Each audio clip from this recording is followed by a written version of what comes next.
Ladies and gentlemen, welcome to the Kim Barrett Show. I am your host, Kim Barrett. And on today's episode, we are talking all things communication.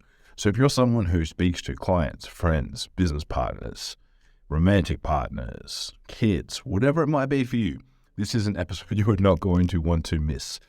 And if, of course, we can help you communicate with your ideal audience, maybe head over to our free Facebook community, www.joinmygroup.com.au, where we have everything you need and more to help you communicate with your audience online. But until then, let's jump into the show.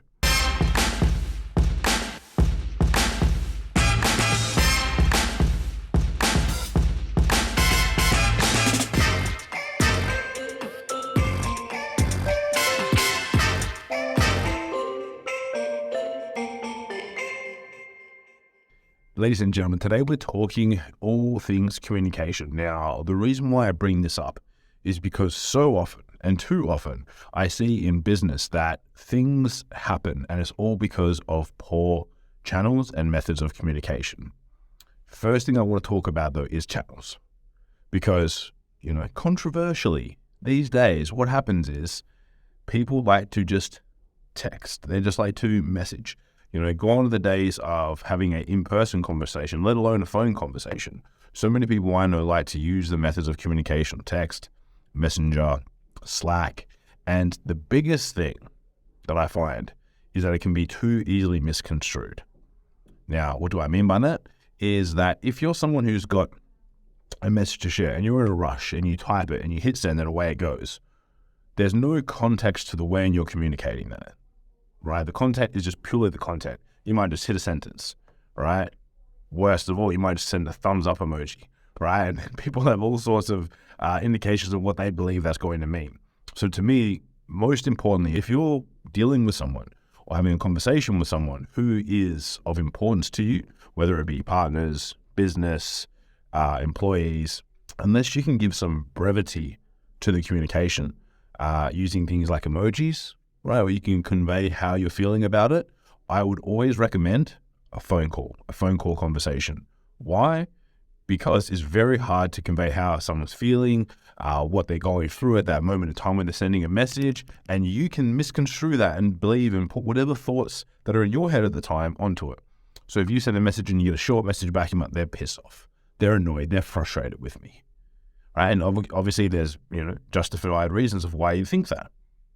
Now, what I personally believe is that everyone communicates how they want to communicate. We can't really change it. We can change how we interpret it. So if I know how someone's feeling, then I can assess it. So whenever I read a text, a message, an email, if it's short, without any brevity given to it, I'm always going to assume that people might be having a rough day. People might have other things going on. So I never take it to heart when I see a message like that. I try and understand where they're coming from, what they're responding to, what they're communicating with me.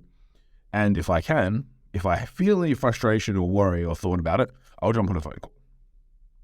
Because to me, it's the easiest way to convey it. Ideally as well, maybe even a voice message, so they can hear the tone of voice that things are communicated in. Now again, some don't like voice messages, which again is well and truly all good, all fine. But what I would highly recommend is that if you're someone who does do voice messages, again, give context to the voice message. Dot point, this is on this, this is on that, this is on this, so that people know what's going on. So for me, again, the channel of communication I highly recommend is phone, right? Especially in business, because it's so easy to send short, sharp messages. But again, it's not always the way. Video messages as well can also help alleviate that. But again, if you're someone who communicates in short, sharp, like moving on to the next level of context in relation to that, if you're someone who communicates in short, sharp texts and you don't get the response that you want, an old adage is the meaning of the communication is a response to the listeners. You need to adjust your communication style. But I speak to people all the time, I don't know why someone acts like this or someone's doing this. And I see the way in which they communicate with other people. I'm like, really? You don't know why? Because your messages are too short, right? They're too sharp. There's no brevity. There's no emojis. There's no way to convey what you're actually communicating. There's no way to convey the tone in which you are articulating things, which is again why I said I like phone. I like video. So we have a video podcast, right? So you can see the emotions on my face when I'm talking. You can see the emotion on the guests when they're talking. You can see and have more context in relation to what's going on rather than just a tone right? Rather than just reading, right? I could just do a newsletter with tips and things like that in there all the time. But it's not going to be as good, right? Because it's hard to convey what's really going on. So the more that you can do that, so if you are writing text, add brevity to it. You increase your use of emojis, have some fun with it, use GIFs in your communication, and you'll see it actually improves. You'll see that the way that people interpret and take it from you improves. Now, again, these are all for you to have communication within your business, but even then tying it into your marketing message, same thing applies. You need to be able to try and convey tone, context, the complexities of communication in the written format. It can be hard. So that is why you'll see a lot of ads these days don't necessarily use perfect grammatical English, right? They don't have perfect grammar. They don't have perfect syntax. They don't have full stops, apostrophes, and all the perfect places. Because sometimes you need to use that to convey brevity. You need to convey a little bit of fun, humor, who you are as a person inside of that, which is hard to do. Hard to do when you're writing an ad, right? Trust me, I've been writing ads for 17, 18 years. Very hard to just get it perfect, where it conveys exactly how you feel, how you want the person to feel, etc. So you need to take that and adjust that and use that yourself as well. So I would highly recommend, my personal recommendation is to, number one, assess the way in which you communicate with people and rank it, right? Your action points on this, rank it. Are you getting the response you want from people, whether it be kids, family, staff members, stakeholders, clients, whoever it is? Are you getting the responses which you want? If you are, don't do anything different. Like, ignore this episode, go on to the next one, right? But if you're not getting, and I know a lot of people, they don't get the responses in the communication that they want from people in the most ideal way possible, then maybe you need to assess it. Number one, look at the channels that you are communicating. Maybe switch it up, right? If you're always texting people, try and change it up a little bit. Number two, are you conveying it adequately? So number one, channel. If not two, you've got to take responsibility. The way you communicate is the response that you get. Take extreme ownership over it. Assess it, adjust it, change it. I just wanted to share this because I've had more and more people showing me lately how they're like, oh, I think this is going like this and this is happening here. It's not how I want. And to me, it's all because you're not communicating effectively. Change your communication up. It'll be much better. That's why if there's ever a problem, 99% of the time, I'll be like, cool, phone. Let's go. Suss it out. Why did you just say that? What's going on here? What's happening with this?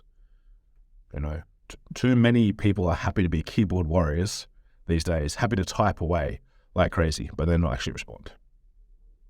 So I'd highly encourage you to do that.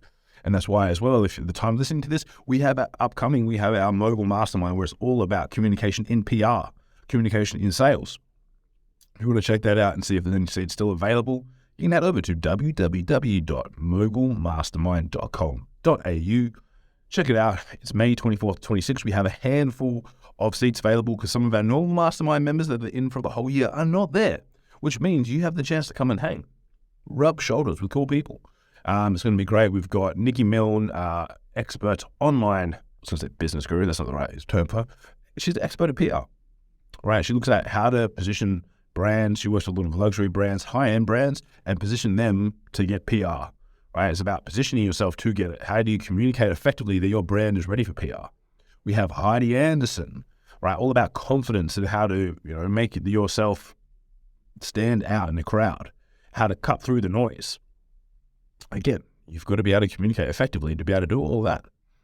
And me, I'm going to say some things about some stuff, all about sales, right? How to, without giving too much away, how to warm up your leads and sales inquiries before you speak to them, not using a human component, right? AI coming at you, coming in hot, and how we can leverage that to bring a warmer person through to help people faster. Because again, people want to have communication with them when they want it. If someone has a problem at 11 o'clock at night, I don't care if your day starts tomorrow at 3 p.m. when you do your sales calls. I had a problem then. First person that touches base with me wins. You need to think about that from your business perspective as well. But until next time, I'm Kim. Y'all have been awesome. Adios.